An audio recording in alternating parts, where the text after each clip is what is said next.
Now then, people, welcome back to the Just Joe Football Show, and it is time for the Premier League review of game week 12. Sorry I'm late. I was on a phone call and on my lighting sort of, and that I need to turn that on so I look a little bit more presentable. We've got the crowd with us today. Oscar is, what was he going to see, Corey? Scouse. I don't really know. I thought he was going for another run, Joe. To be fair, I didn't know he did anything. Yeah, no, he said he was going to see Scouse Frozen or Scouse Cinderella. I don't know. And I was Snow like, White, was it? He said it was a piss take. He said it was a mick take. I don't know. It is what it is. But yeah, he's off to see Cinderella or something like that. Locks is going to be late. I've got a feeling Locks is dodging us again because they got battered at the weekend. It is what it is. We're used to that. Whenever Leicester do poor, Locks goes missing. But we've got the main players. We've got Corey. Corey, how are you doing, mate? I know you gutted after the weekend. Yeah.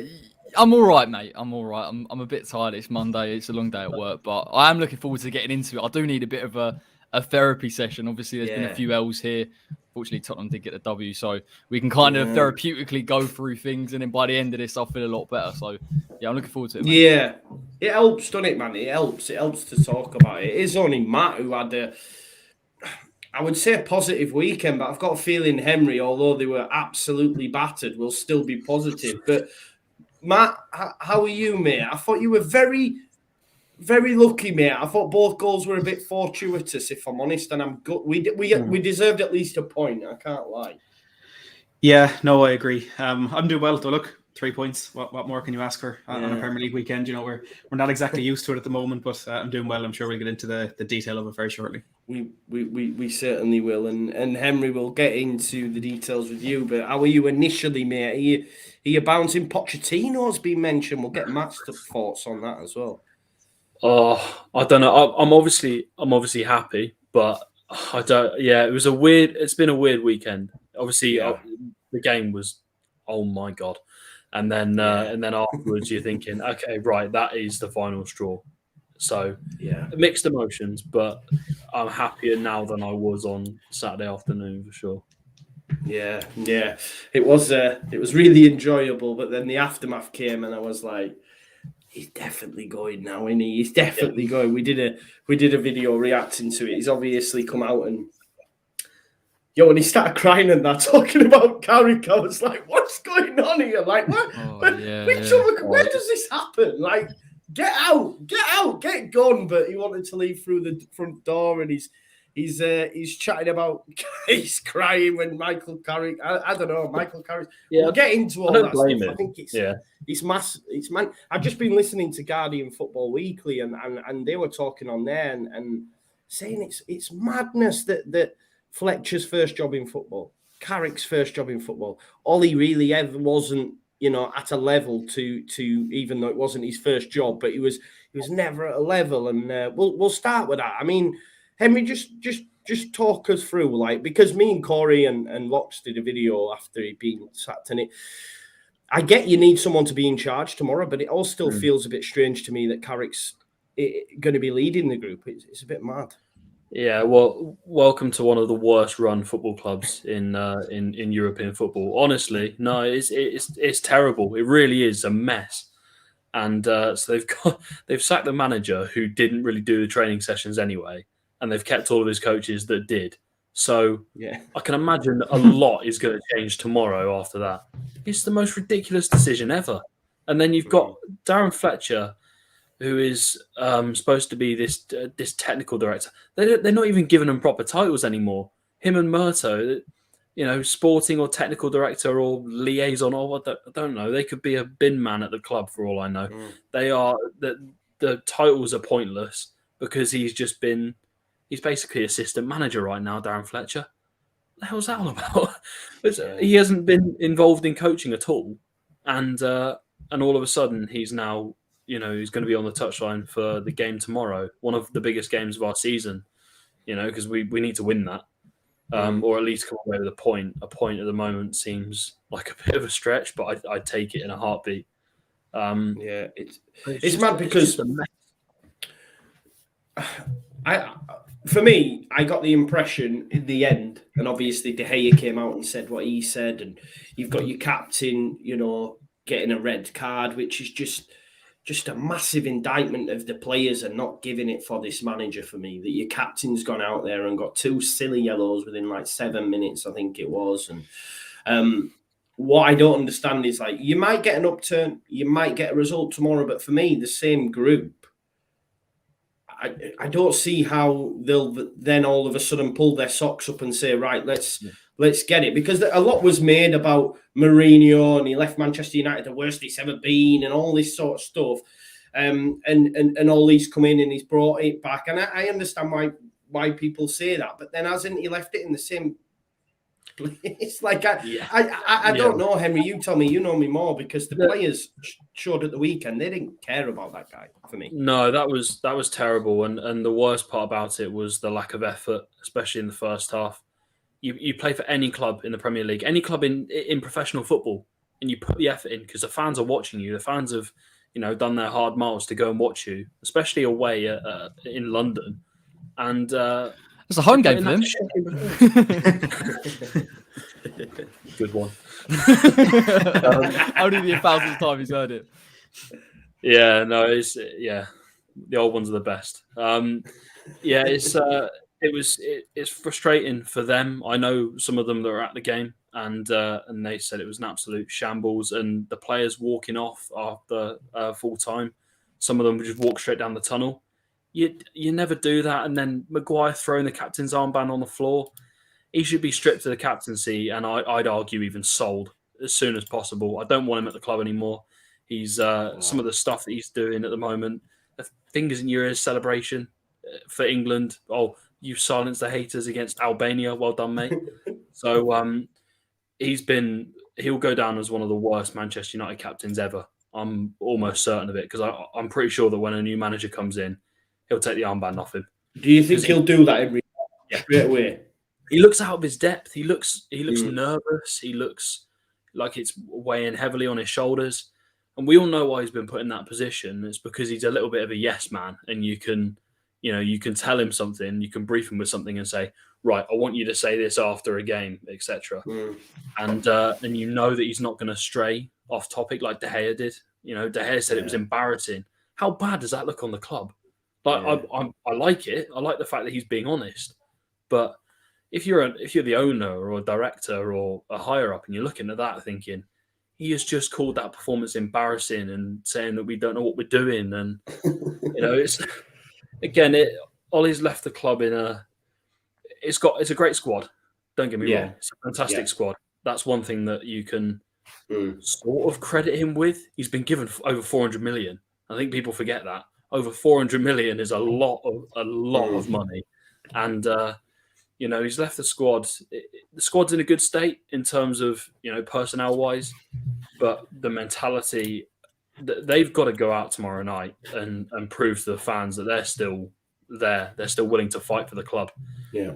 Because if they put in a stinker of a performance tomorrow and don't make the effort, regardless of the tactical side of things, if they don't make the effort, the fans will turn on them, and it will look even worse because the manager's gone now. I know he's got the coaching staff there, but the manager's gone. And it's just everything, the video and stuff. Weird. I've never seen another club do that. I can understand why they did it. Never. Bizarre. Yeah, I get why he did it, because if he is a club legend, regardless of the managerial side of things. But it was bizarre. It was emotional, but it was so odd to see that happen, especially at a top club. A club with a lot of respect, with opposition fans looking at it thinking, why on earth is he making a video? He's just been sacked. Well, mutually agreed to leave, but he was sacked.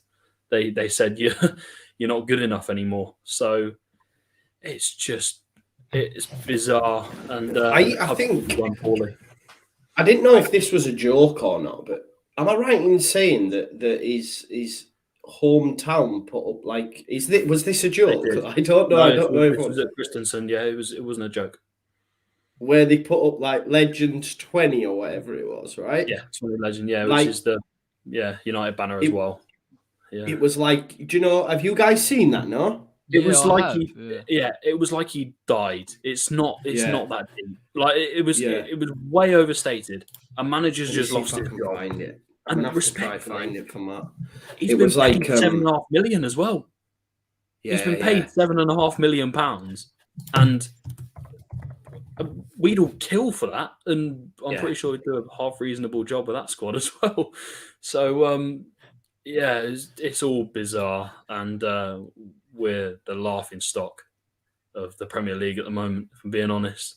Is it just me? Is it just me that thinks Manchester United's PR at the minute is absolutely horrendous? From players coming out with notes like whole essays after missing penalties and losing games to Ollie having an interview. Like there was a period at West Ham for probably 2 or 3 years where the PR and the social media was absolutely brutal, and it really doesn't help. And I wonder whether Ollie has shielded those players a lot, and the fans won't go against Ollie because of his stature at the club. And I think you touched on it in terms of if there is a negative result because the performances have been poor, the players are going to feel it. And that toxicity that hasn't been there because Ollie's protected it will eventually come back. And then you've got to beg the question, how much stability is he actually brought to Manchester United? Because he's just an interim appointment. The PR thing, you're spot on. And there was an interview with one of the guys that's in control of the players, like social medias and stuff, a few weeks ago. And he was talking like they were robots, and it was awful. And he was basically saying, this is what we do in the event of this situation. You're thinking, these guys, Rashford comes out with an essay every time we lose a game. It's like, just shut your mouth and do the talking on the pitch for once, for God's sake. Yeah. If we lose a game, I don't mind if we lose a game. We've all been in situations where we've lost games that you think, we could have won that. But I care about effort. I don't care about, the tactical stuff is frustrating. The effort is the worst thing. That actually angers me. Because if someone can't go out and put their all into a game when they're fit enough to play, and it's you just can't have that, especially at this level. You get found out if you're 10% off. So the players need to take responsibility as well. Obviously, the manager's been sacked. They've got no one to hide behind now. The fans will turn on them, and we need to get a manager ASAP. So for sure. Preferably not an interim. Get a permanent one. Yeah, it's interesting. Just to show Matt what I'm talking about. This is what was put up in his hometown, like Hollywood. I don't know if they've had that on ice or what. Like, how long would that have took?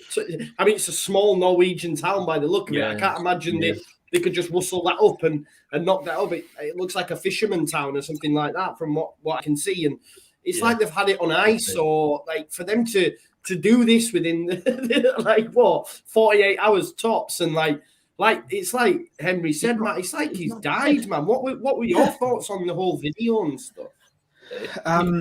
I saw it was a good few hours after I came out. There was it was half time in the Spurs Leeds game. Actually, they had a little bit of a clip from that was from the Solskjær interview, and that's the first I saw. But I thought it was like some old interview where he said, I hope I can make this go, whatever. And when I found out it was actually a farewell interview, like this man that they've just sacked, they sat him in front of a camera and made him cry by the end of it. It was the most bizarre thing I've ever seen.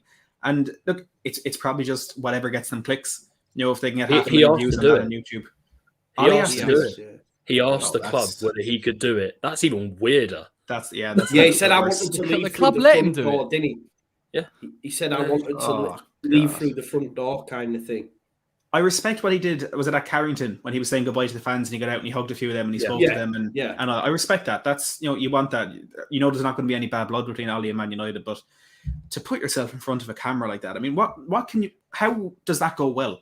There's nothing you can say to save face. There's nothing you can say that makes your time with the club look better or that spins any of it in a positive light. It either it's a good interview and nobody cares, or it absolutely plummets to the ground like it did. It was a very strange decision. And Corey, like you're saying, the PR has just been it's been absolutely shocking. And the worst thing is with the situation they're in with the players that don't care. There's egos in that dressing room. A lot of the fan base, of course, turning against the board and stuff like that.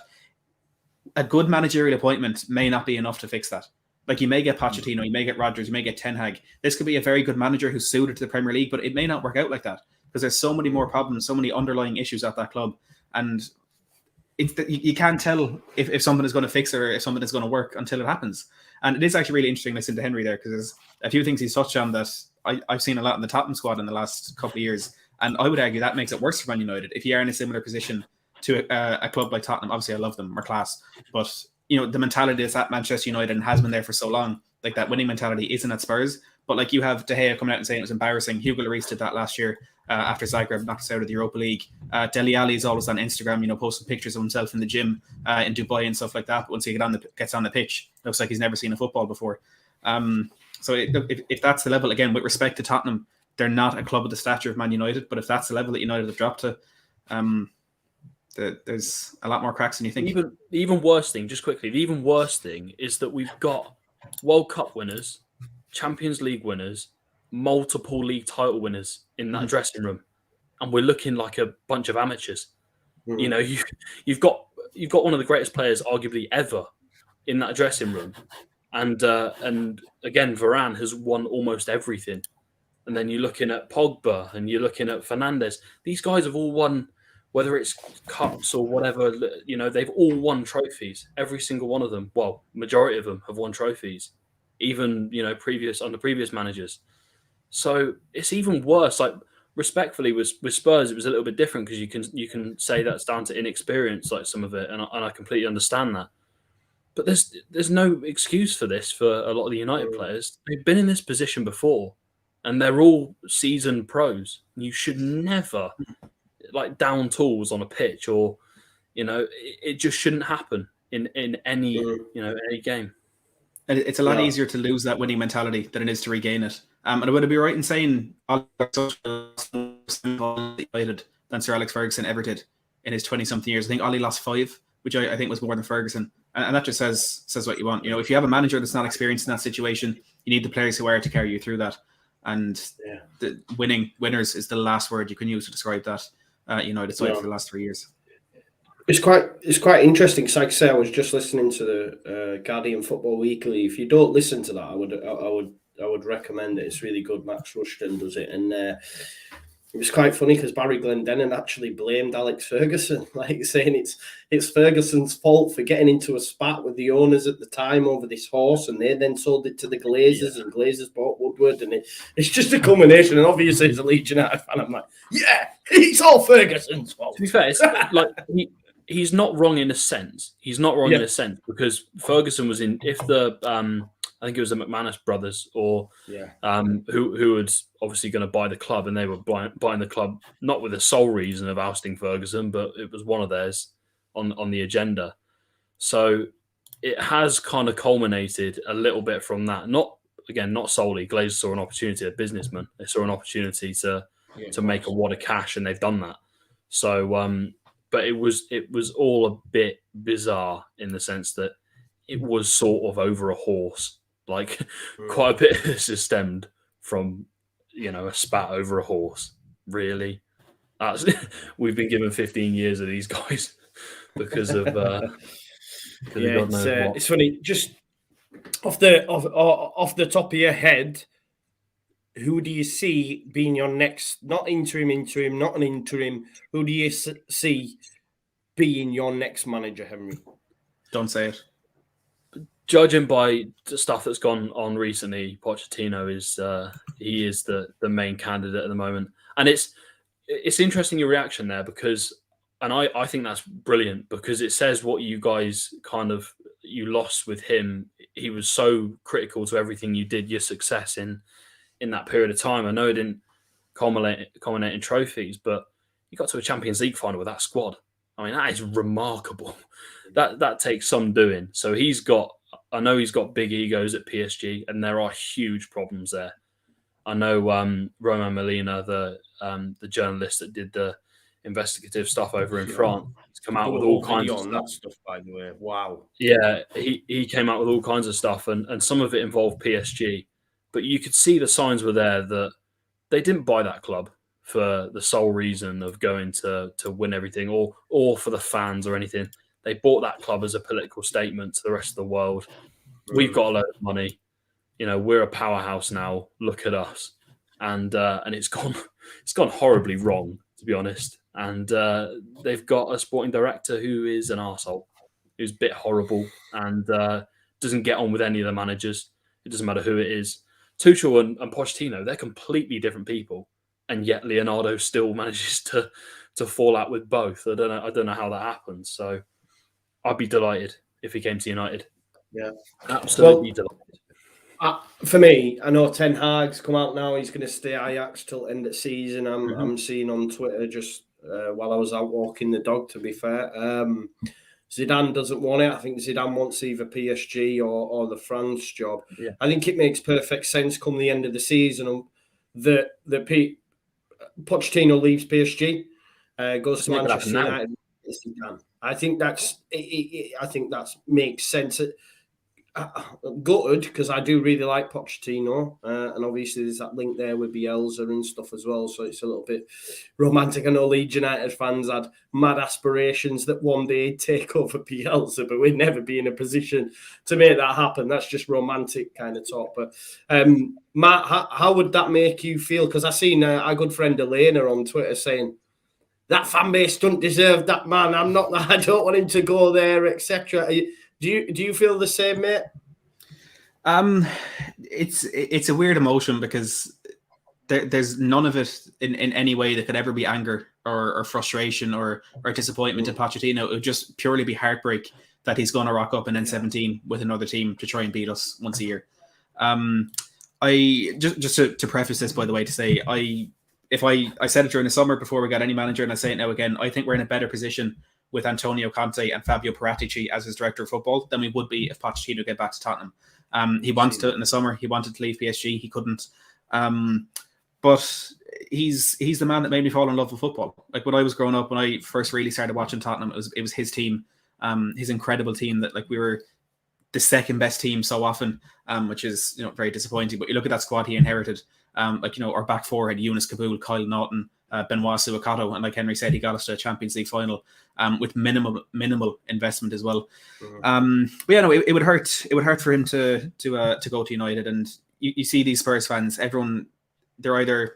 It seems to be this weird thing that has consumed our fan base, where you have to be on either extreme of any sort of debate. Where it's either, I wish Poch came to us, blah, or forget about Poch, we have Conte. I'm happy with Conte, but it's also going to be difficult to see Pochettino go to a team. I know the truth of the matter is, if he's at Manchester United, I hope he's successful there. Never, ever at the expense of Tottenham. But if it's in a situation where Tottenham are fighting for top four, United are fighting for the title, I'd be happy to see Pochettino win that. He really is the best thing that ever happened to this football club in my lifetime anyway. And I'll still say sacking him is the biggest mistake Daniel Levy ever made. We'd be in a much better position now if he'd just seen through what was Poch's first bad spell in 5.5 years of the club. The man is a miracle worker. He's for me the perfect manager for any club. Really, I can't speak highly of him. I love that, Matt, because I'm hearing you talk there, and that's how I am like with Bielsa. Do you know what I mean? Like, yeah, they're so alike. Yeah. Even you speak like that, and what he's done to my football club, and yeah, people forget where we were. We were going nowhere, and I know obviously we've had our glory days, but since obviously the Champions League days and whatnot, but I wasn't fortunate enough to have a season ticket back then. I didn't have much, and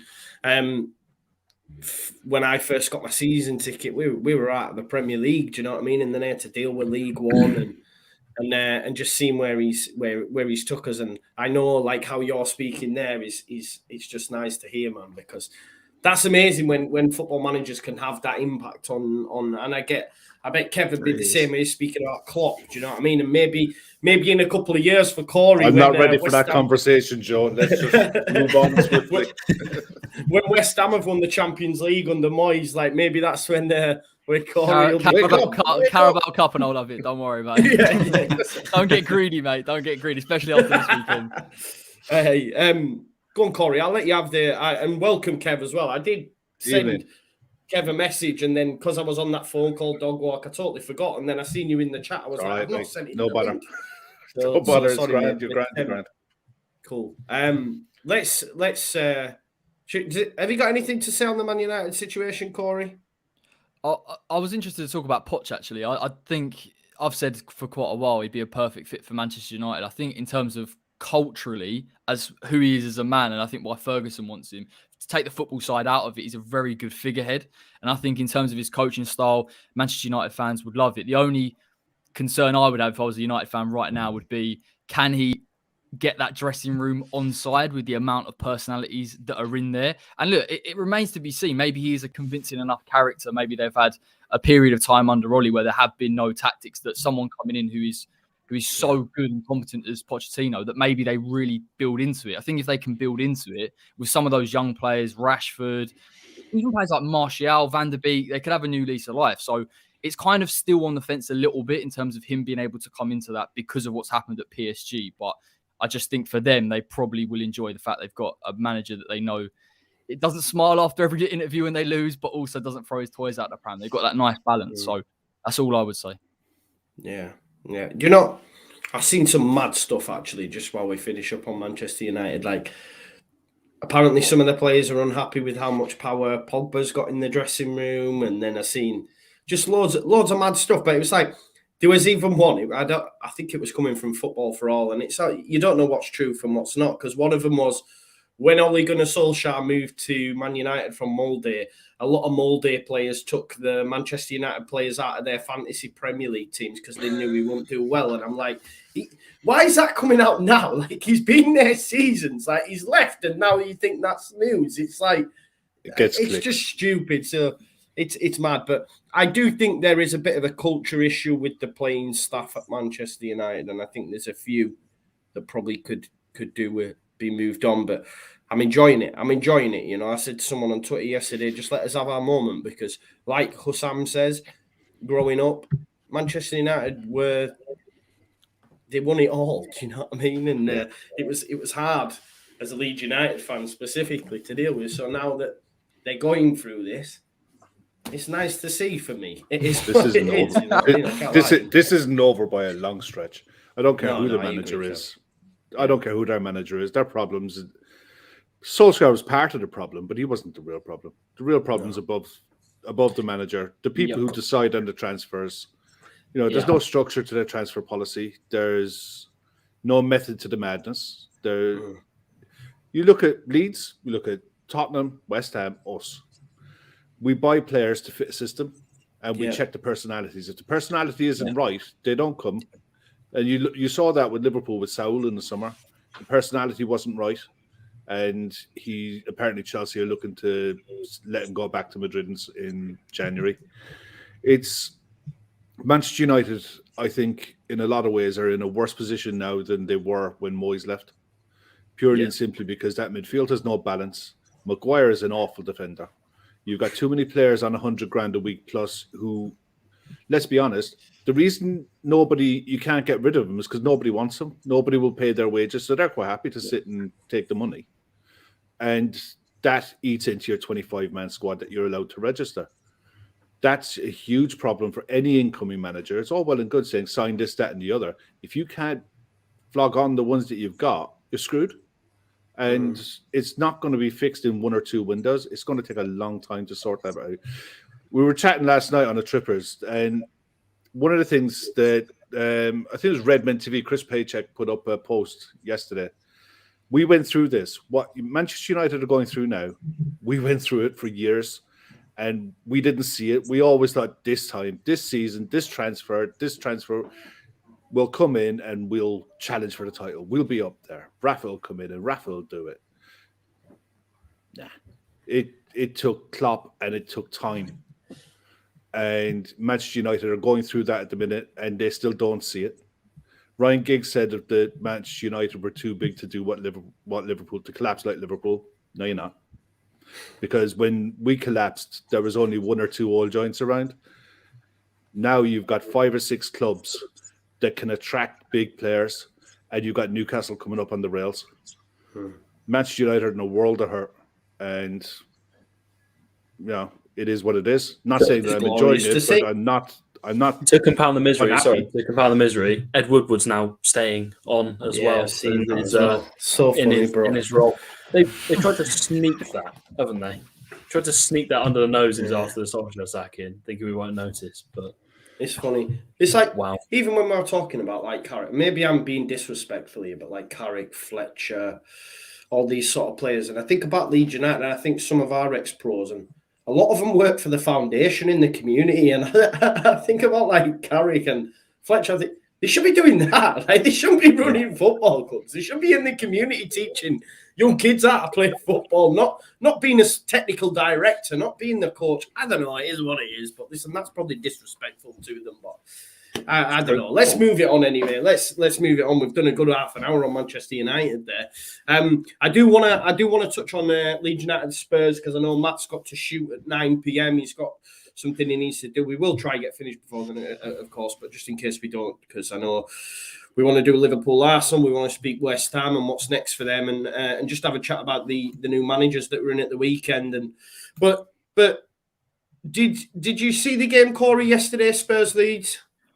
I was in the gym and I saw you scored and I was absolutely buzzing. I nearly put all Leeds aren't we on Twitter, to be fair. I was like, come on, boys, I know you can do it. I saw the second half literally as Reguilón scored. And again, I probably don't know enough to comment on it. I gather you had quite a good first. Do you know what I thought was really good, even in the latter stage of the game? Calvin Phillips. I was just like in awe of him. In some games, Calvin Phillips is absolutely tremendous. And I just wonder whether if you had a couple more quality operators alongside him in midfield, park the Conor Gallagher chat, then you kind of would be able to control games. It kind of feels like you're petering out at the minute. And listen, on Spurs and Conte celebrating like he won a cup final at full time, it was a bit much. I appreciate he's a passionate guy, but it was a bit sore to watch, like against the Leeds team that had Gelhardt up front in false nine. So I feel gutted for you, but no Rafa, no Rodrigo, no Bamford, no Ayling, no all these players. But there's signs with Leeds. Yeah.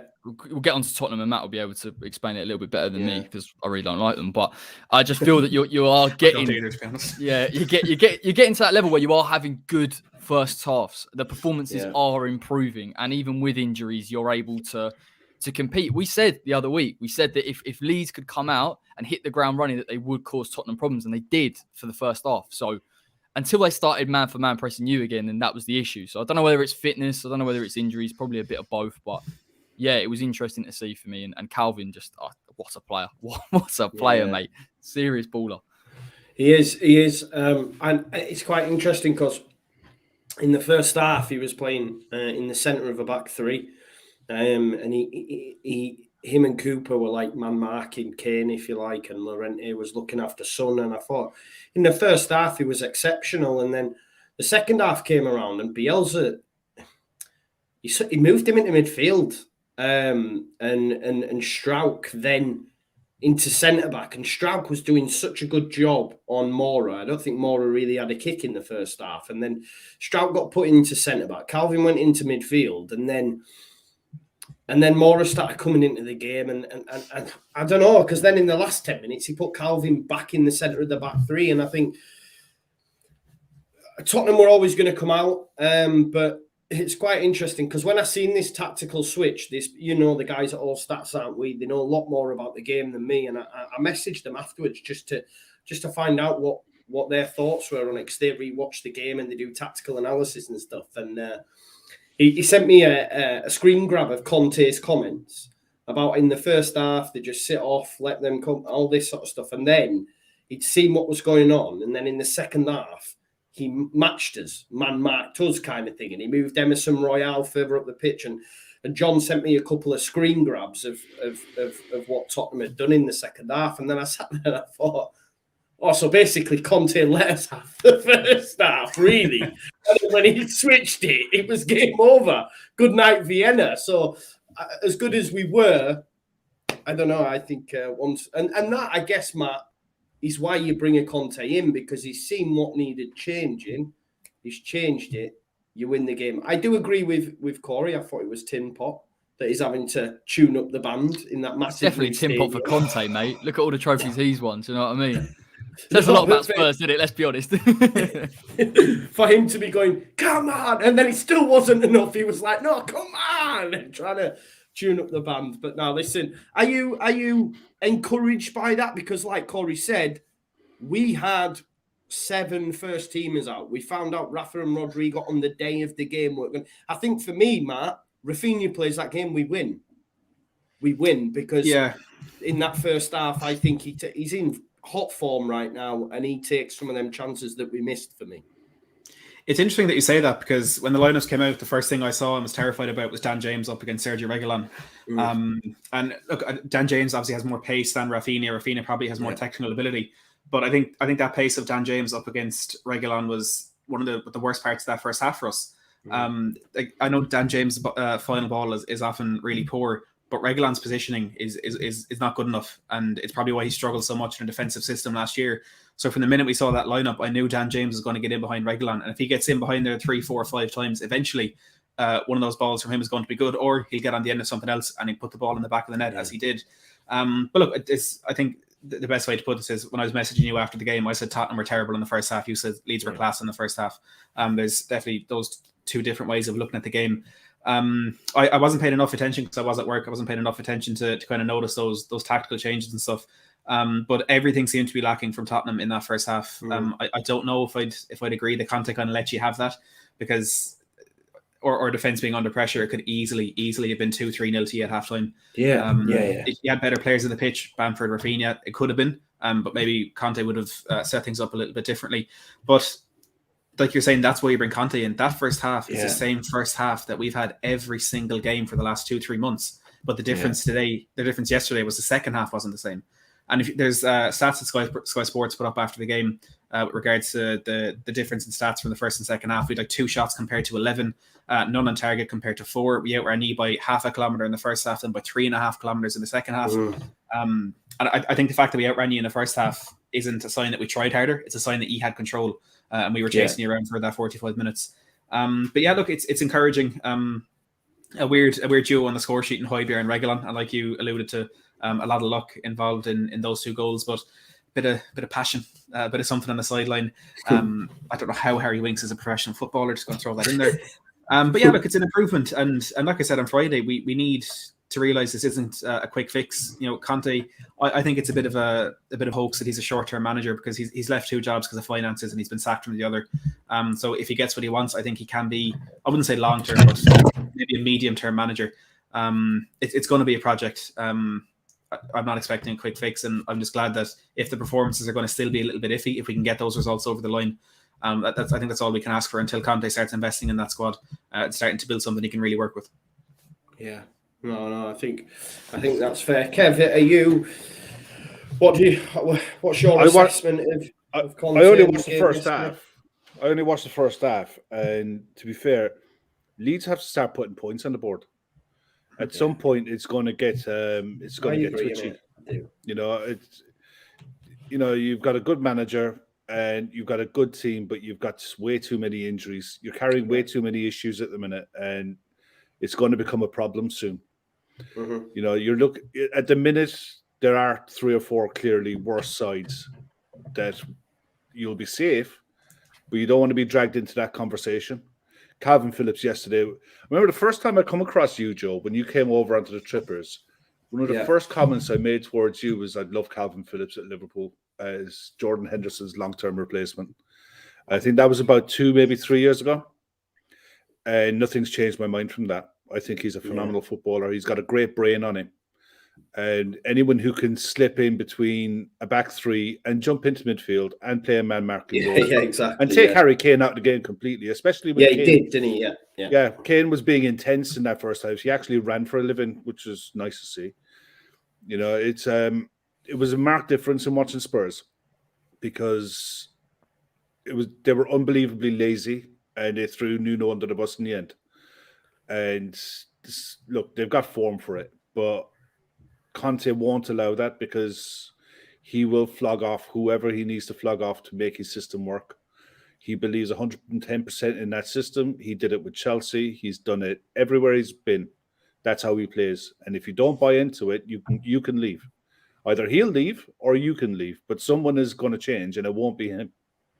It'll take time for him to get what he wants, but when he gets what he wants, that'll be an interesting prospect in the next couple of seasons.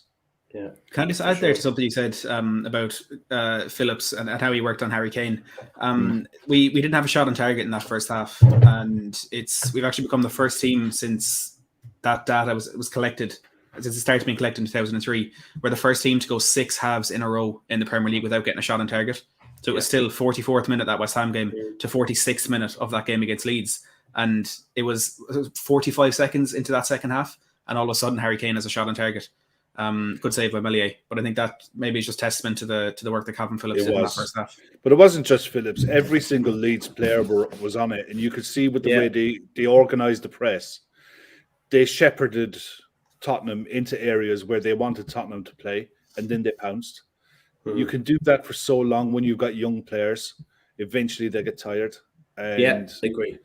You know, and this is the thing. That's where you miss the experience.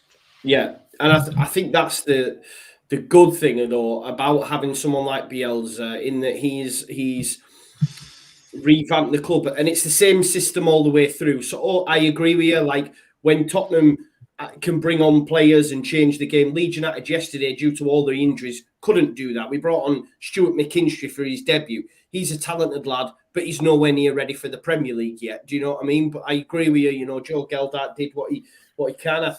I know it's a small sample size, but I seen a stat he had the most touches in the. I know it's only a 90-minute, but he had like 17 touches in the opposition box for a kid of his age. It's really good, but they need to be used not at Tottenham away. You know, they need to be used sparingly, coming on like he did against Wolves, change the game, won us the penalty, we get a point. You know, I agree, Kev, with you completely. Not a lot of Leeds fans will want to hear it, but for me, the next 3.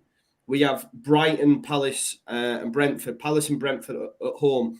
Them 2 we've got to win. We literally have to win, because I've already said we're in a scrap. But come the end of December, if we don't win them next, we're going to be in the bottom 3.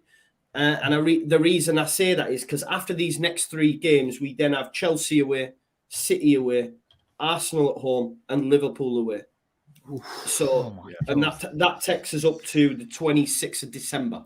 So you're talking January in the bottom 3. So for me, the next 3 are massive. We never do well against Brighton. If we can get a point, I'd take it now. I'm not going to lie. It's just the current state we're in.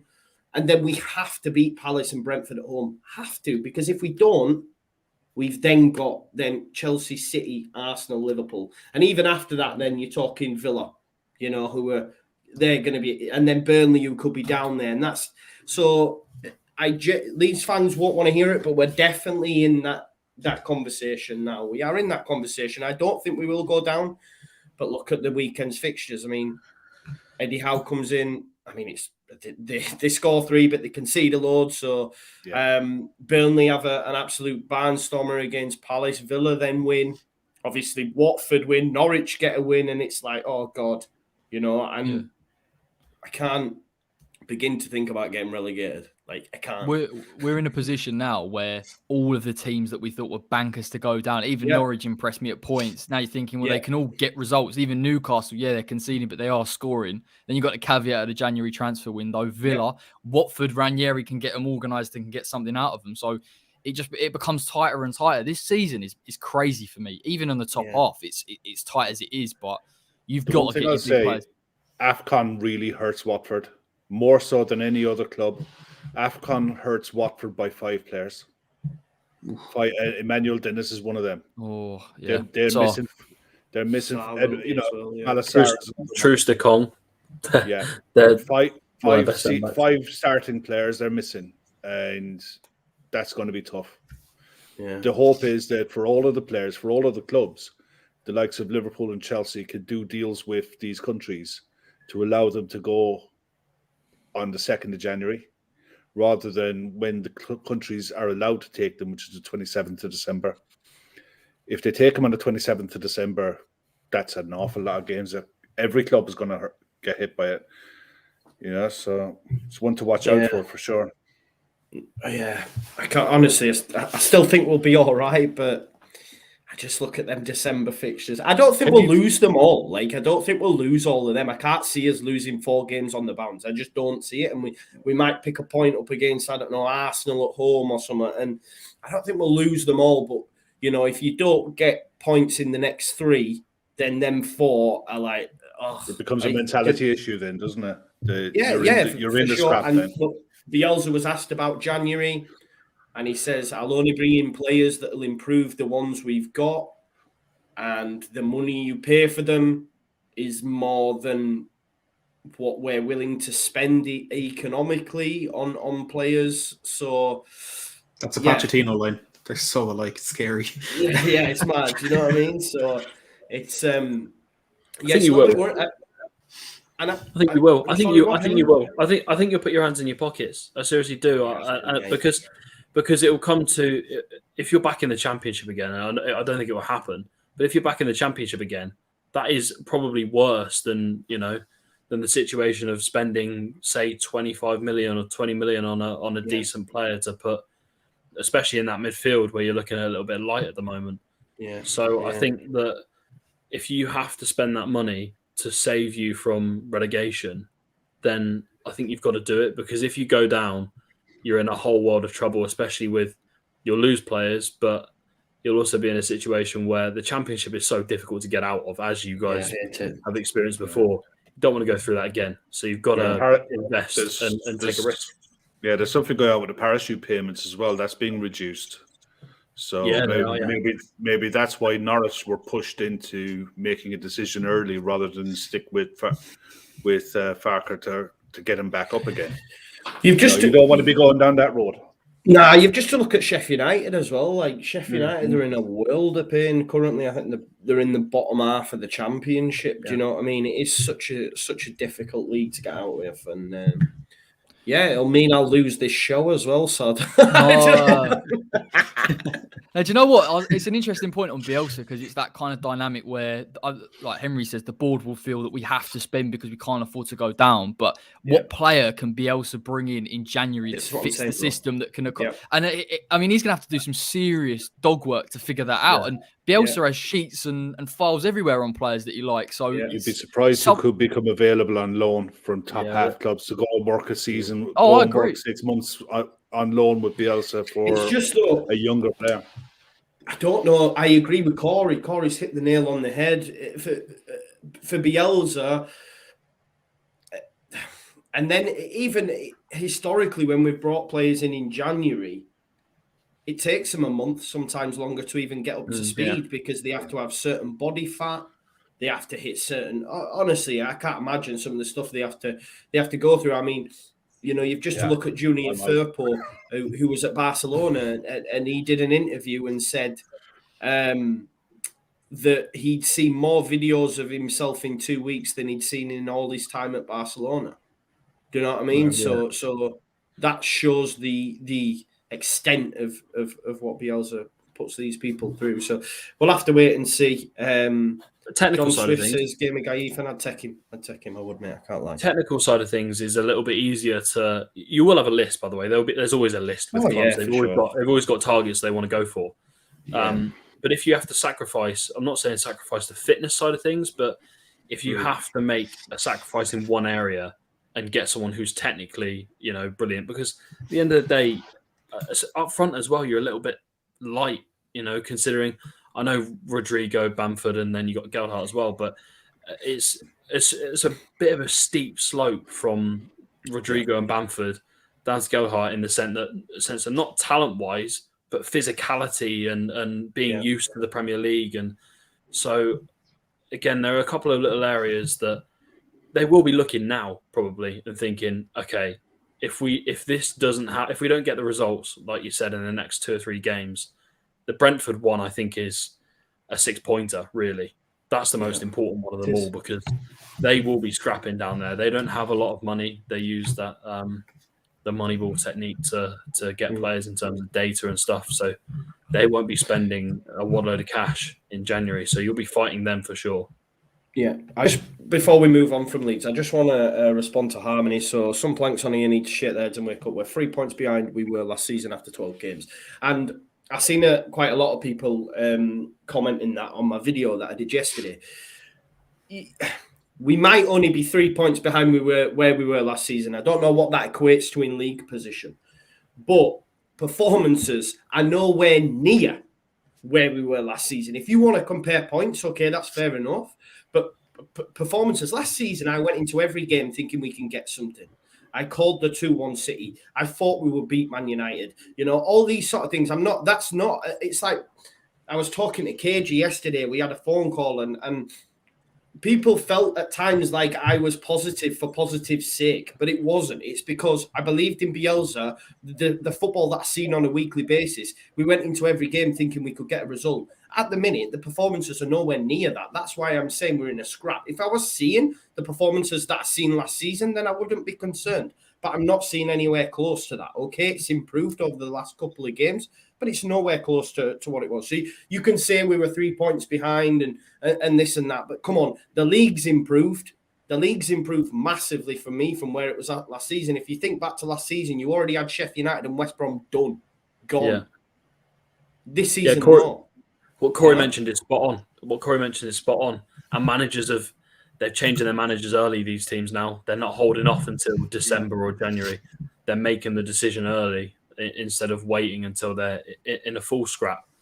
And you look at who's come in. Newcastle are always down there, but they're going to be bankrolled in January. They're going to spend probably 150 million, I would have thought, on players. So I wouldn't say write them out of the relegation scrap because weirder things have happened, but they'll be out of there. And Norwich have got Dean Smith, who is, he did a fantastic job with Brentford. I think people seemingly kind of forget that before he didn't have, loads of money and he got a tune out of the players. So yeah, it's a lot more difficult now because of the managerial situations. Yeah.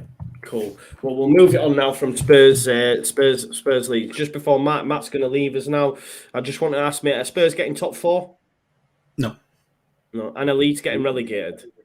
Absolutely not. I said that after the game. I don't see you getting there at all. Good man. We'll let you leave now. Thank you very much, mate. Cheers, Joe. See you, lads. Cheers, it's been a pleasure. See you, Matt. Good luck. Cheers, mate. Cheers, Matt. Make sure you check out Matt Hayes at the Tottenham blog. His link's in the description. Absolutely fantastic stuff he puts out and a great, great guy. Corey, let's talk about West Ham. Obviously, it's quite a down one today, isn't it? It's quite a down one. And that's why we brought Kevin to bring us back up because I sort of backed Arsenal a little bit and they got absolutely I said Liverpool would spank them as well. I was just there you go. I also quietly fancied Wolves. So. I remember saying it to you guys on Friday night, I think it was, that I honestly think the Wolves are in a false position with the football they're playing. They're not getting the results that their football is warranted, really. No more games showed that to me than the game against Manchester United. They just couldn't finish. They did everything but score. And so West Ham coming off beating us, they might have a little bit of a dip after that. It's like the Lord Mayor's show kind of thing. Yeah, there was a feel of that. I think the international break actually hurt some of our players. I was hoping that a lot of them would come back, in particular Declan, who didn't play for England, and we would feel re-energised.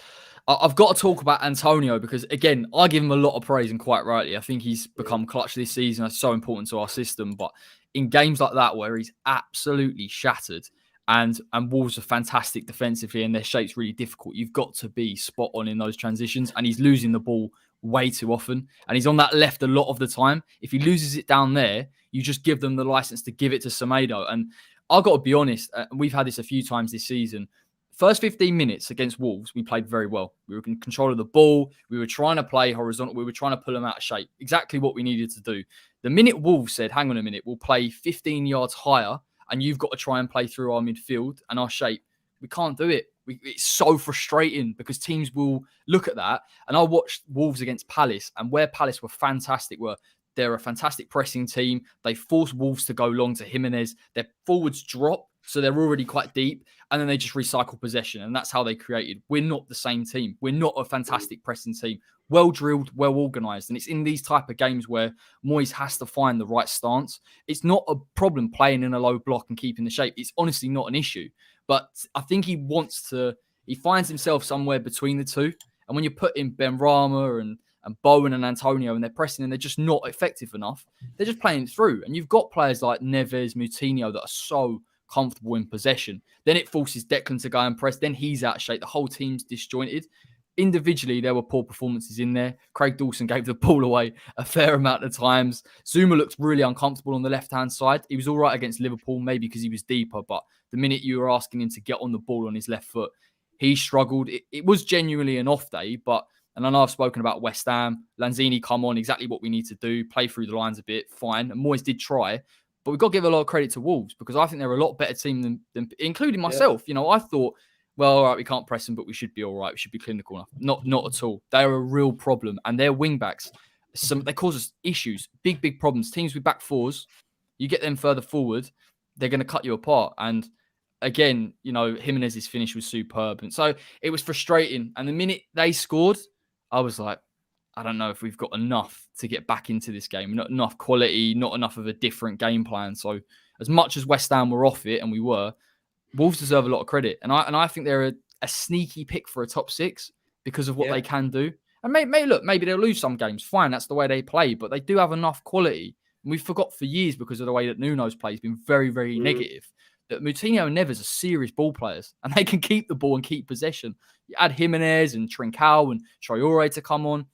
They're a very well-balanced team as well. So gutted, absolutely gutted, because I thought if we win this one, we go second. But listen, at the end of the day, it's meant to happen at some point. You can't go winning game after game after game. So hopefully it's a kick up the backside because we've got Vienna and we've got Man City.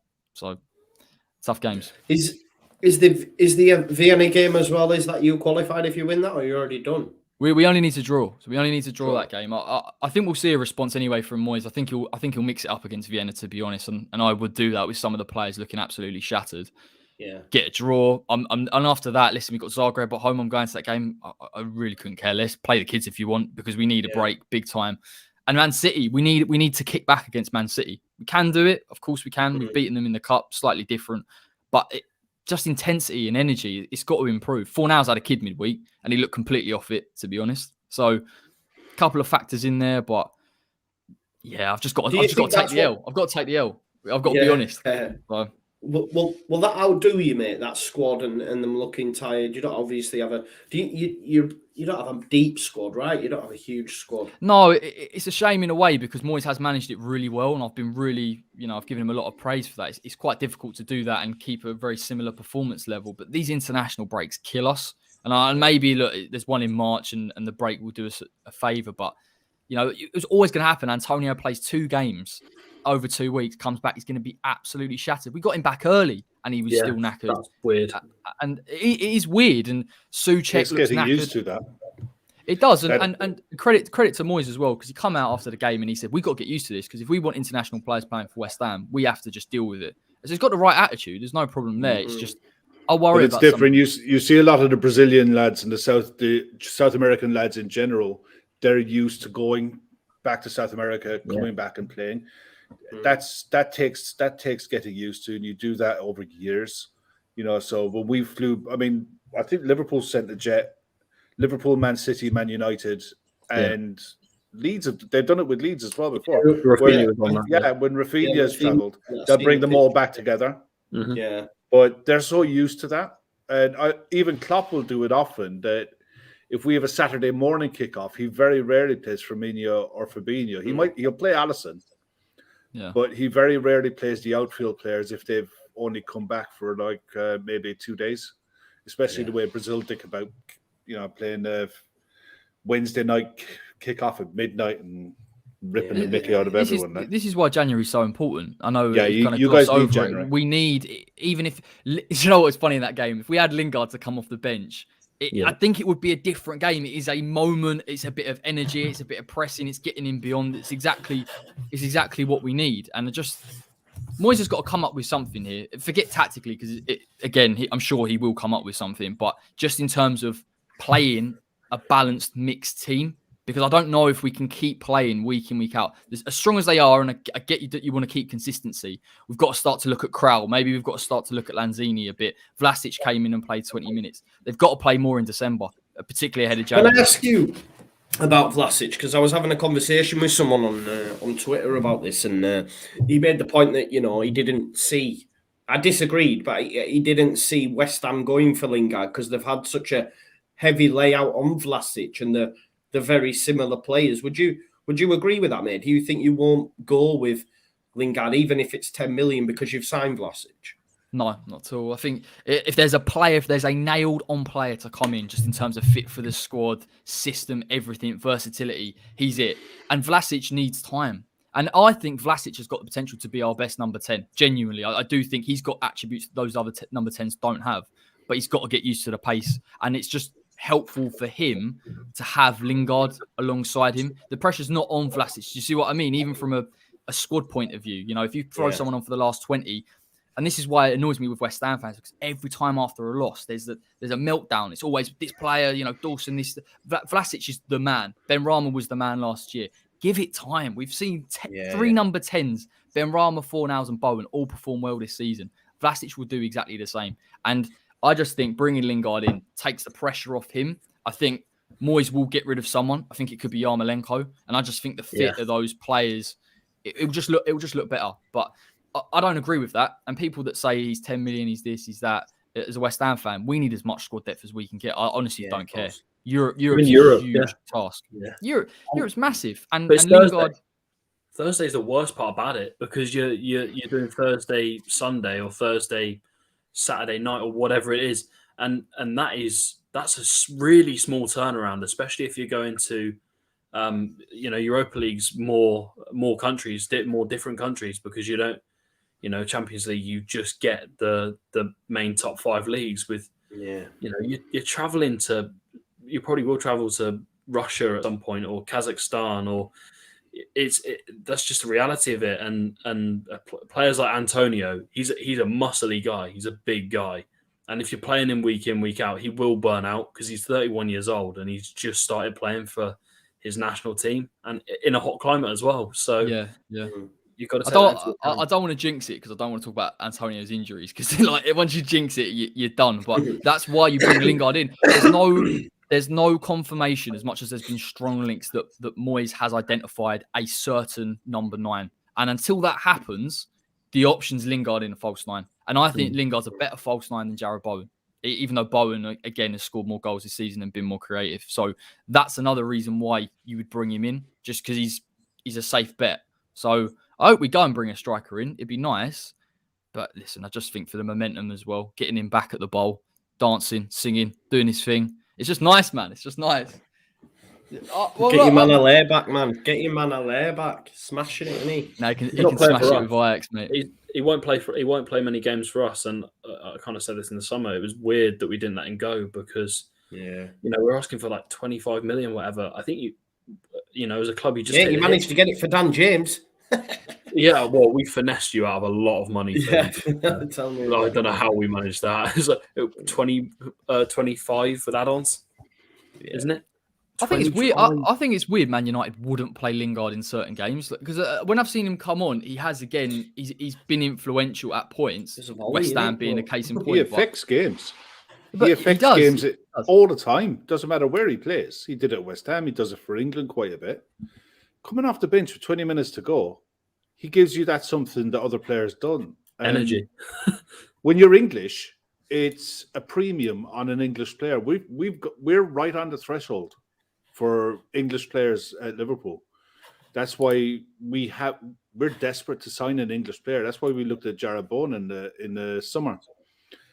And when you're coming to, Lingard's made it clear he's leaving.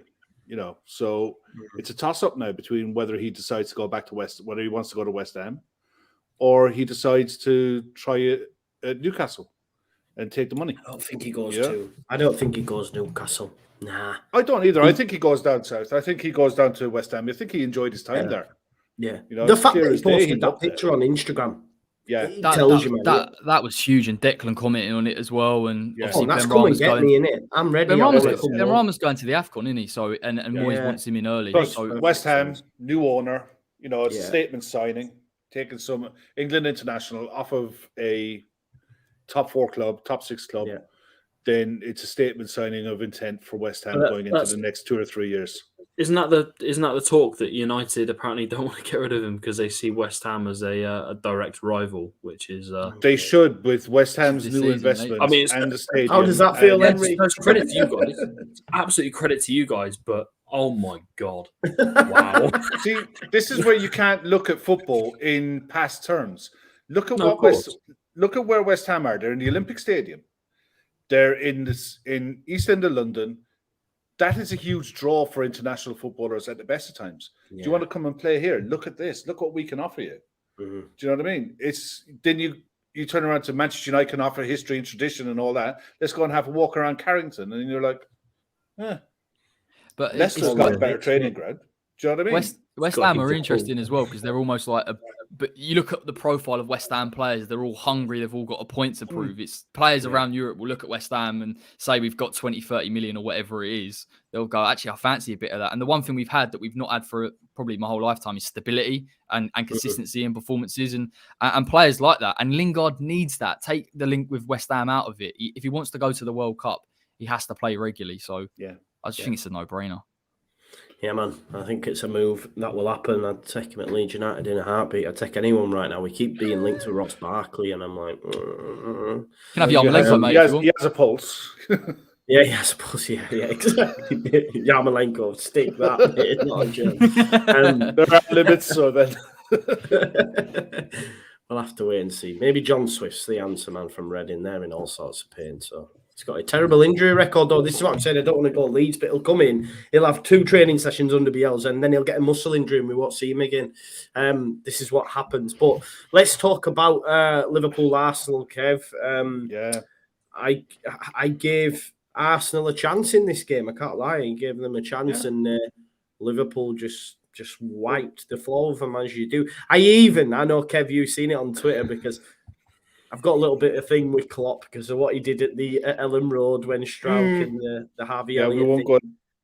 And when I seen Arteta squaring up, I was like, "Go on, Mikel, tell him son." And he was the coach in front of him. It's like, really, hold me back, please don't let him at me. God's sake! I mean, do you know what? Pick your bunnies, pick your battles, and realize where you are. They'd done the hard bit. Anfield was quiet. You know, half an hour in, we tested them. Ramsdale made a couple of saves before that. But in general, Arsenal had the best chance. There was a cross. There was a ball played into the box where Virgil got pulled out on the left in the left back position, and the cross came in for Saka, and Oxlade-Chamberlain tracked Saka in and cleared it. That was it. The next thing that happened was the ball up to Mane, and all went up on the sideline. After that, it was game over. As soon as the crowd got up, the pace and the passing got up. Everything just happened that bit quicker. The intensity raised. It was night and day to change. It was like a light switch moment, you know. And for how good Arsenal were, I'd say they were good. Arsenal were all right. They weren't. It was like a touchy-feely type of game. You know, we'll see what they're like. They're on a good run, 10 unbeaten, what have you. But as soon as that happened, and then Sadio's first goal, lovely finish. Keeper should do better. Keeper should save that. Tried to do his little Gordon Banks impersonation, and it just didn't work. The second half, then we were just absolute pressing machines. It was just we herded Arsenal into positions where we wanted them to play, and we suffocated them. And they kept what I couldn't get over is Arteta never learned his lessons. You don't come to Anfield and play out from the back unless you're all bought into it and it works. When it doesn't work, you're going to get humiliated. And it didn't work, and he didn't change it. He had 2 6-foot+ fullbacks on the pitch. All you had to do was tell one of them, go and stand on the halfway line for goal kicks. You go and stand on the opposite flank, and it'll come to one of you. You head the ball into a space, and we play from there. Stop playing out from the back when you've got Mane, Jota, and Salah herding you into midfield where Fabinho and Trent and Thiago are waiting for you. It's the height of stupidity that he never learned his lesson. And the fact that he kept doing it, they were lucky it was only 4. It should have been more. And that's Ramsdale made some good saves as well, didn't he, before? He made one good save. The rest of the saves, you'd expect a Premier League goal. If your keeper I like didn't Ramsdale, make those. I'm going to back him. But if your keeper didn't make those saves, all bar the one with Jota, when Jota hits it back to where it came from, that was a really good save. The rest of them, he spilt a few, but he made saves that you'd expect a Premier League goalkeeper to make. You know, no great shakes. He made some decent stops, but that's you're in the Premier League. You're in big boy football, in a big boy ground. That's what you're meant to do. And at the end of the day, the one save that he did make that Jota should have buried was the shot that he hit back across, and he got his hand out and managed to make that save. But other than that, I thought he did what he was supposed to do on that night. And he's a decent keeper. I think he'll be a success at Arsenal. Long term, I think Arsenal are a very good side in the making. They're only starting out their journey. They will get better. Yeah. Agreed. But they have to learn their lessons. There's certain grounds that you go to and you cannot play a certain way. Even Man City are reluctant to play out from the back against us. They will go long Ederson will go to the halfway line every now and again against us, just to mix it up against, or at least try something different. You know, but they're not playing out to Cancelo and Walker and the fullbacks that City have and laying it off into Kevin De Bruyne in midfield. They're laying it off into a lot of players, Arsenal lads, and that was their first time playing at Anfield for a fair few of them. You know, the likes of Lokonga and the left back, his name escapes me. I was surprised Tierney didn't start. That's what I couldn't get over. Yeah. I was really surprised Tavares, Tierney, but I was delighted with the performance. Mm. Yeah. But I was happy with the performance, but to put it into context, Arsenal really made that easy. Yeah. You know, they really made it. I wouldn't be one of these people who get too up after a win like that, because it's nice. But when you look at it in the context of the game, Arsenal made it a lot easier for us than other sides would have. You know, we've had harder games against so-called weaker sides that made us sweat a lot more than what Arsenal did. Yeah. And they need to do a lot more if they want to get into the top 4 or 6. I think they will get into the top 6, but that's purely just because of burnout for other clubs. Yeah, no, other clubs are going to suffer. Other clubs are going to suffer with Europe. Arsenal have that time in the training pitch to work all this stuff out. I think next year there'll be a different proposition, but I got to be honest, I was happy. Yeah, no, you know, I can understand. Without being ecstatic, I was happy.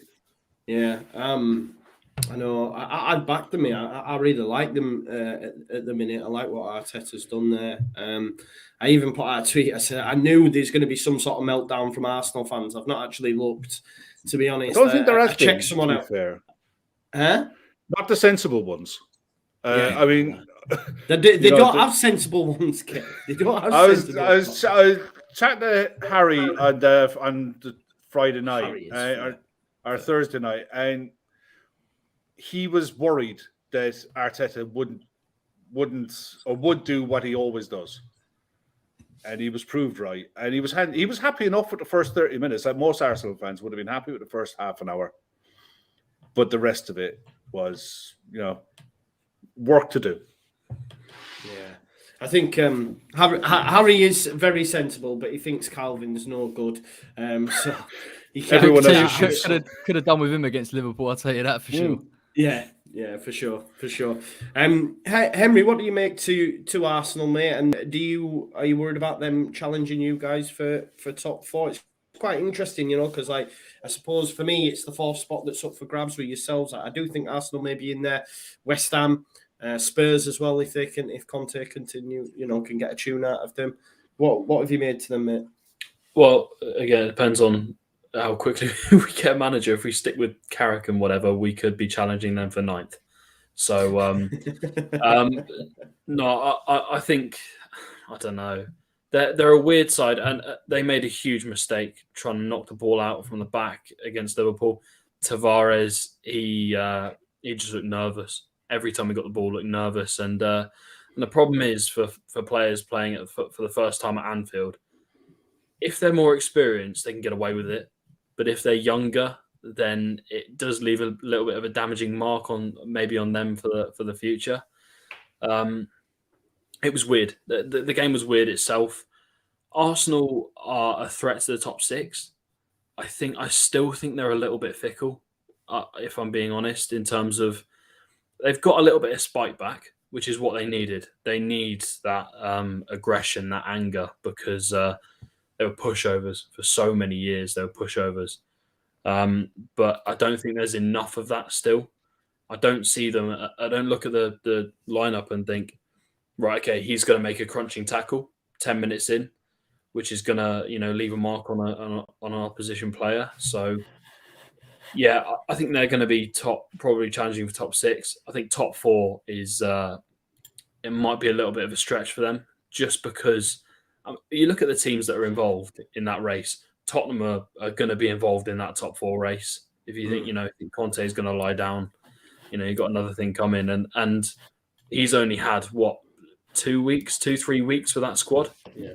After a couple of months with that squad, or even after a January window, having brought his own players in, they're going to be more than a threat to top 4. So, yeah, I think Arsenal miss out just because the top sides, I don't see them getting points against any of the top sides. The 4-0 against City as well. You look at that, and you look at Chelsea. I still think Chelsea will obviously be challenging for the title. I still think they'll win it. But you look at how strong they are. Can they go to a Chelsea and compete? I just don't see it, because again, they're too nice, and the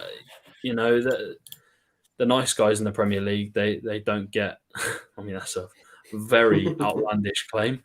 Yeah, the nice guys, they don't come in the top 4, because you've got to be aggressive and spiteful. West Ham are a side that, again, I think will be in and around there if you spend in January, because you've got a bit of spite and you've got a bit of aggression, and you don't want to play these sides. I still would want to play Arsenal. If I was in a bit of a rut, I would still be like, okay, we've got Arsenal. I'll take it. We've got them next week. So that game, if we've got a new manager, I'll be hyped as fuck for that, if I'm honest, because we'll have a new manager and a bounce, and it's Old Trafford, and it's, again, they're a little bit too nice. So I think they'll miss out, but they're a good side. They're building. Yeah, I do think there's something in that little bit too nice thing, actually. It makes sense. Just we've got about 15 minutes left, guys. I just do, because we never, ever touch on them enough, because I never have a Chelsea or a City fan home. City fans are very hard to find, it's what it is. And Chelsea, I don't know many Chelsea fans either. Corey needs to speak to his London links for me and sort that out. And maybe we can get a Chelsea fan on. Yeah, he's got a bee in his bonnet about them being boring, so he don't want to hear that, because he thinks everyone's calling them boring. No one said it, mate. No one said it. Because they're not being talked about, so he wants some kind of, talking. Yeah, it's true though. We just bypass them all the time as well. I think they sort of, although they're top of the league, it feels like they're going under the radar for me. It's a bit mad. It's like the thing is with Chelsea, it's like everyone is waiting for a blip. Can they keep this form up? And so far, they've passed all their tests. They've been through the injury, having a few injuries, having a few issues up front. But January will be a test when they lose Mendy. I think Mendy's been a hell of a find. What they pay for him, 20 million, something like that. Something in around that. He's been a hell of a find for them. The fact that he stumbled across that system, that back three, he stumbled across something there that worked really well with Chelsea under Conte. He tried it at PSG. He tried it at PSG, but again, look at the egos in that dressing room. They're going to play back five. The difference is N'Golo Kante and Jorginho in that middle of the park make that system work for everyone else. How good's Reece James, by the way? Very, very, very good. England have to figure out a way of playing him and Trent in the same side. I'm just binning off Trent. Yeah, it's only 51 assists in his career. Yeah, I know. I knew you was going to say that, but it's true. If you have England don't come across this problem very often, where you've got two exceptional talents, and I like Reece James. I think I don't think he's a fullback. I truly don't. I think the position he plays for Chelsea is a right mid, gets up and down that wing, It's perfect for him. Trent is more a fullback who plays an attacking role in central midfield. There has to be a way of working a back. England working a back three, a 3-4-3. Play Kyle Walker at right centre back. The problem is though, if you've got all three of them in the side, and then obviously he has a really weird love affair with Trippier as well. So I mean, you're going to have to play four right backs. Yeah. Although play one of them for Atletico Madrid, he's done all right. If anyone has ever watched La Liga. Yeah, he's a good player. It's mad because for a period we had Gary Neville, right? And like Danny Mills underneath him and stuff. And now we have like... Yes, I mean, Gary Neville's went under the radar. I mean, I know Leeds fans will hate his guts, but he was a very good 7 out of 10, 8 out of 10 fullback for the majority of his career. He was dependable, and that's what the position back then called for. You know, his problem was Ashley Cole was on the other side. You know what I mean? So you were always going to get paired to the guy who was opposite you. And it was just a sad state of affairs. But if I was an England fan, I would be screaming out for England to be playing some version of what Chelsea play, some hybrid of what Chelsea play to make, because he has the players there to do it. Yeah. It's just being brave enough to try it. I know it was horrific. We talk about Albania. I love the way Reece James, you see for Kante's goal, he joins in build-up play. That is different from Trent. He can drop deep. He can go and beat players. And he can obviously create from wide. If you get Trent, who, I mean, we're splitting hairs here. Trent's delivery is arguably the best in Europe. You've got to have the system. And I think England do have players behind him in Declan and Calvin that can support him. But Gareth has to make that decision and he has to just settle on it. I think we've got to eventually evolve to a Reece James or a Trent going forward. I think Kyle Walker, again, fantastic in terms of slotting into a back three. But I think England long-term definitely have to look at one of those two. I just think Gareth will go with Reece James because he's a little bit more versatile. And I don't know if Gareth is a good enough coach, even though there's a complete blueprint there by Jurgen Klopp to actually say, that's the right back. We're going to push him far forward. And listen, it points during, I think it was the San Marino game. I know there were 10 men. When he gets in that position, final third at the edge of the box, he's the best in the world, Trent. He's unbelievable. Yeah. The delivery's on a sixpence.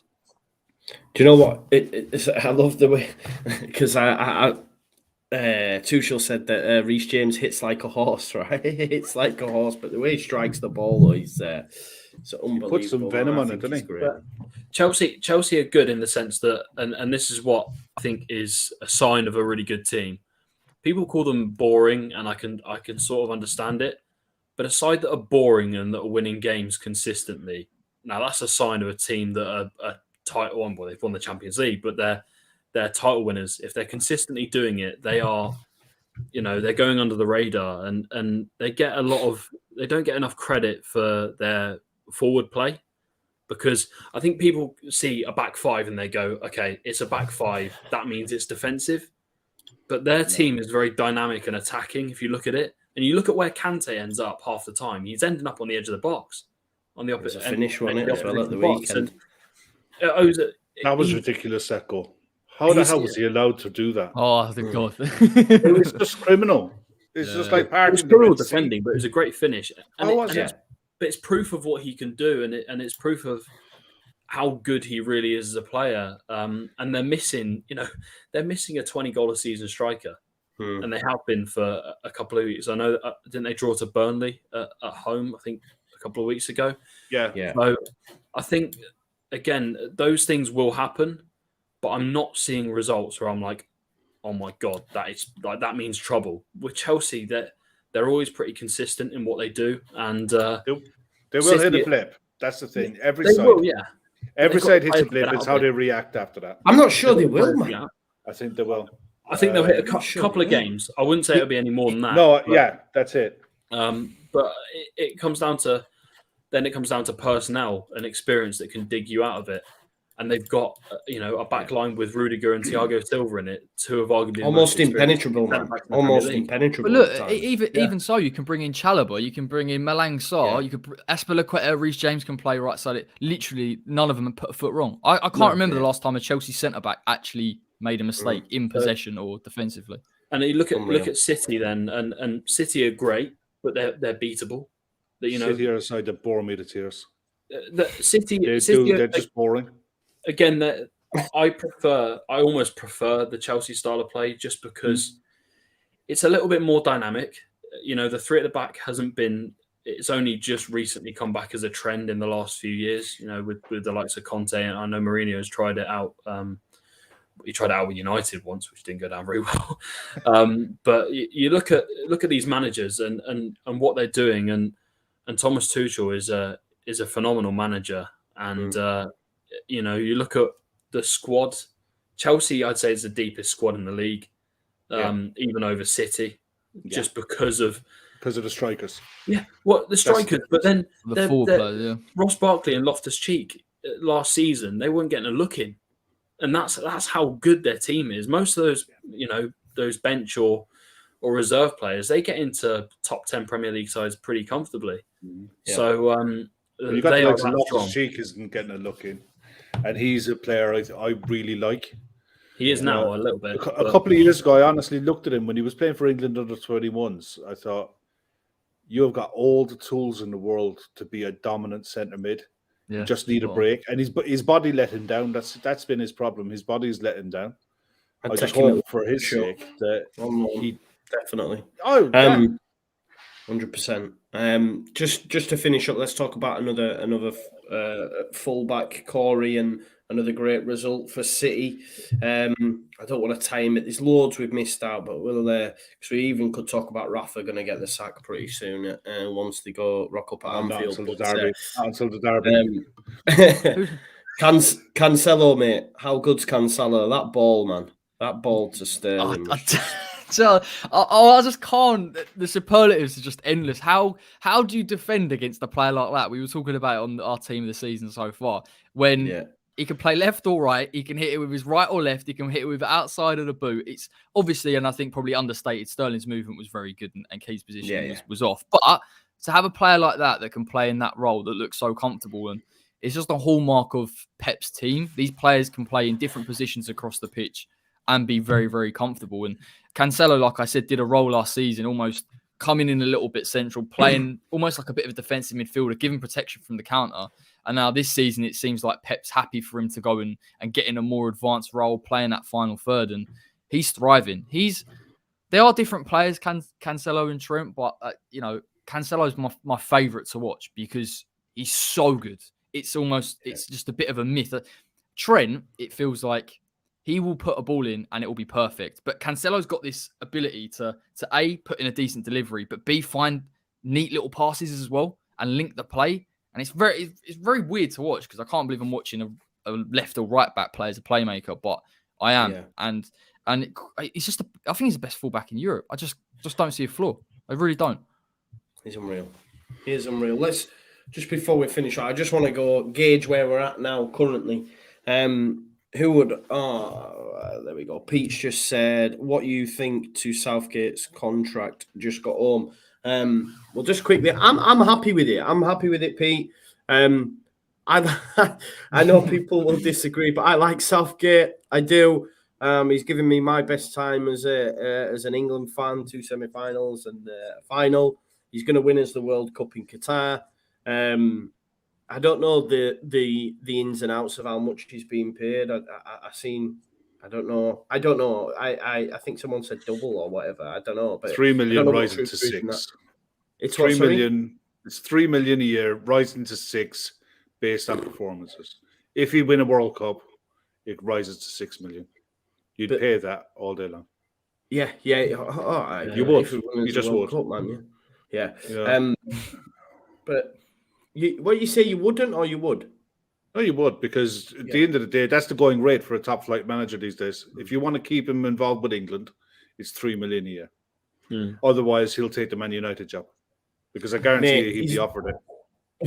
He's not club manager though. That being insane. Like at club level, stay away, Southgate. He's got a lot of top coaches. Yeah. He's definitely built himself a reputation where he would get a top flight football job somewhere. So if England want to keep him, he's not good enough. He's right. If England want to keep him, then that's what is the going rate, really. I forgot to say, we paid Trapattoni something like 1.5 million, and he was dog shit. Are you happy with it, Henry? obviously mixed emotions, I'd say. Yes, in the sense that we've never seen unity like this, really. Well, not in my lifetime anyway. With the England squad, there's a sense that it's not down to egos anymore. Everyone is equal in that training camp, and whenever they go in, they come out seemingly a better person. So. Yeah, they all enjoy it now as well. The players are enjoying being there, and they're not sat on separate tables and telling each other do one in the in the corridors and stuff. So, yeah, there's a sense of unity there, and I can't fault him for that. The tactical side of things, that will come with coaching, and as someone mentioned before, he's got top coaches there. So, if he wants to bring in another coach just to tweak little things, then I'm all for it. Because at the end of the day, he's not the best tactical manager. And I think he probably lets his coaches, as most managers do, lets his coaches do the talking on the training pitch. So, I'm all for it. As long as there is a lesson that's been learned in the Euros, and obviously from the World Cup as well, where these players, they need to learn how to win the big games, because we're looking at World Cups, aren't we? At the moment, we're looking at potentially World Cups. So he's got to learn that one way or another. Southgate's going to win us a World Cup in Qatar. Bring it on. Corey, happy? Yeah, I am. He definitely deserves a chance. I don't understand people that say he should be sacked now. I'm like, you can't sack someone that's got you to a Euro final and a World Cup semi-final, irrespective. I agree tactically there are issues there. I still think there are against top teams. He could come undone. But I will say this, it's nice to watch an England team, even in friendlies, even in the Nation League, where the intensity is there. The actual intensity of the performances is there. And they are performing, or at least trying to perform, at a level that means they run into a tournament with consistency. You can't knock Southgate for that. And some of the players that he's introducing as well into the fold, I think Gallagher, Smith-Rowe, he's a perfect ambassador for England. I just question whether, and there will be a bit of a touching point, particularly after the World Cup, is he the man to get us over the line? And this crop of players we've got are so good. Some of them not even in their prime. That do we go early and say, let's bring someone in that can take us to a Graham Potter, for example, who I think would fit the bill in terms of unity and also tactically. But he deserves it. I don't want to hear anything going into a tournament digging him out. For sure, you've got to give him this World Cup. And if the players have also experienced that loss in a final, and that will play a big part. That will be the same team for me. I can't see too many getting in there now between now and December. So give them a chance. Give them all a chance, and let's see what we do. Yeah. Definitely. And just to finish, I was going to do before we got that super chat in, I just want to know just one word answers, lads. Who's going to win the league? Kev? Heart says Liverpool. Head? City are well capable of putting a really good run together. It's going to be tight. It's going to be tight. Oh, definitely. Henry? Chelsea. What about you, Corey? Liverpool. Wow. I love you. Liverpool are the best team to watch, if I'm honest. And when they get in full flight like they did second half against Arsenal, they'll frighten teams. So I'm going to go Chelsea currently. Right, but that's it. We've done an hour and a half. Thank you so much to my guest that came on. I told you right at the start, locks didn't show. They lose a game. It is an absolute joke.